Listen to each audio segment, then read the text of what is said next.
मरने के बाद स्वर्ग के द्वार पर 4 व्यक्ति खड़े थे। इन 4 व्यक्तियों में पहला राजा था, दूसरा एक बिजनेसमैन था, तीसरा पंडित था और चौथा एक आम आदमी मजदूर था।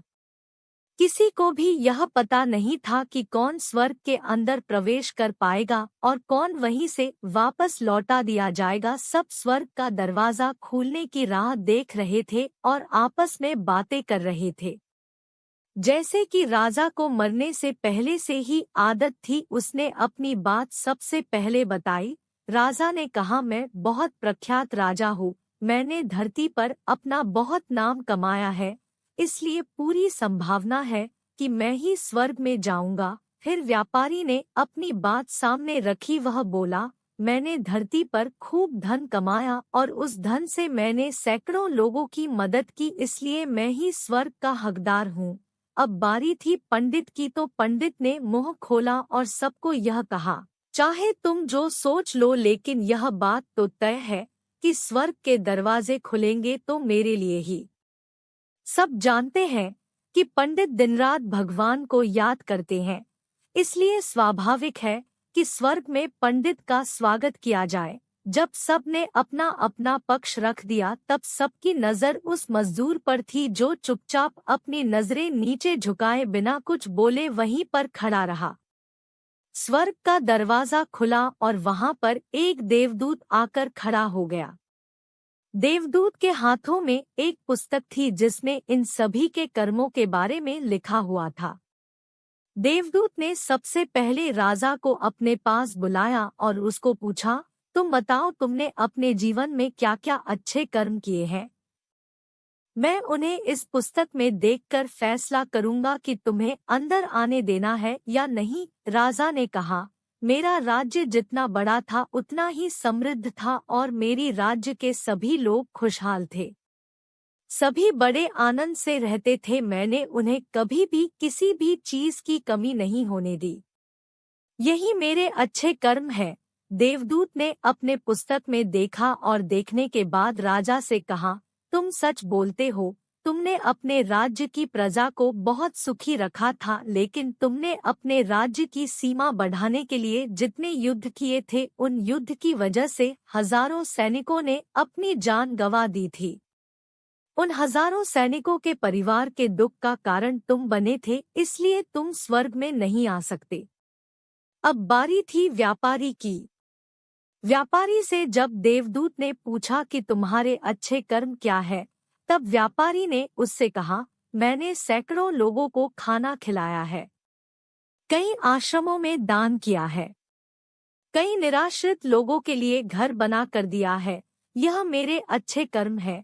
देवदूत ने फिर से अपने पुस्तक में ध्यान से देखा और देखने के बाद व्यापारी से कहा, तुम्हारा कहना भी ठीक है कि तुमने बहुत दान धर्म किया है, लेकिन यह दान धर्म तुमने जिन पैसों से किया है, उन पैसों को कमाने के लिए तुमने न जाने कितने झूठ बोले हैं, कितनी हेराफेरियां की है और कितनी मिलावटें की है, इसलिए तुम भी स्वर्ग में नहीं आ सकते। जब पंडित से यही सवाल किया गया तो पंडित ने बड़े ही आत्मविश्वास के साथ कहा, मैंने अनगिनत लोगों को ज्ञान दिया है, हजारों यज्ञ और पूजाएं की है और दिन रात भगवान का जाप किया है। इससे अच्छे कर्म और क्या ही हो सकते हैं। देवदूत ने अपनी पुस्तक के अंदर झांक कर देखा और पंडित से कहा, आपने जितने भी लोगों को जो भी ज्ञान दिया है, उन बातों पर खुद कभी अमल नहीं किया। आपने यज्ञ, पूजा या भगवान का नाम निस्वार्थ भाव से कभी नहीं लिया, इसलिए आपका भी स्वर्ग में आना प्रतिबंधित है। मजदूर यह सब देखकर हैरान था। वह अब तक जिन्हें महान समझता आ रहा था, उनकी व्याख्या स्वर्ग के दरवाजे पर आकर बदल गई थी। धरती पर जिन कामों को अच्छा समझा जाता है, उनका यहाँ पर कोई मूल्य नहीं था। यमदूत ने जब इस मजदूर को अपने पास बुलाया और इससे पहले कि वह उससे उसके अच्छे कर्मों के बारे में पूछता, मजदूर बोल पड़ा, प्रभु, मैं जानता हूँ कि मैं भी स्वर्ग में आने के लायक नहीं हूँ, लेकिन मैं फिर भी एक बार बाहर से ही स्वर्ग को झांक कर देखना चाहता हूँ, बस इससे ज्यादा मेरी कोई इच्छा है ही नहीं। क्योंकि ऐसी इच्छा पालने के लिए मैंने जीवन में कुछ भी नहीं किया है। मैं पूरा दिन मेहनत करता और जो भी पैसे कमाता उन्हें अपने परिवार के पालन पोषण में खर्च कर देता, इसलिए दान धर्म के लिए कुछ बचता ही नहीं।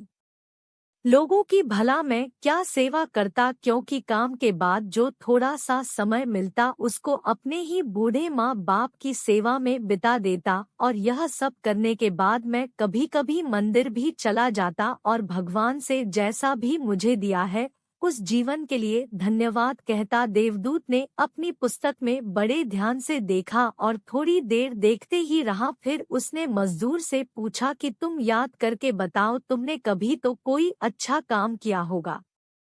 मजदूर ने थोड़ी देर सोचने के बाद बोला, हाँ मुझे थोड़ा थोड़ा याद है। एक बार मैं बहुत भूखा था और मैं खाना ही खाने बैठा था कि एक बहुत ही कमजोर कुत्ता जो ठीक से चल भी नहीं पा रहा था, वह मेरे पास आ गया और मेरे खाने को देखने लगा। तब मैंने अपनी रोटी उसे खिला दी थी और उस दिन मैं खुद भूखा सोया था। मजदूर की बात सुनने के बाद देवदूत मुस्कुराया और मजदूर को बड़े सम्मान से स्वर्ग के अंदर लेकर गया।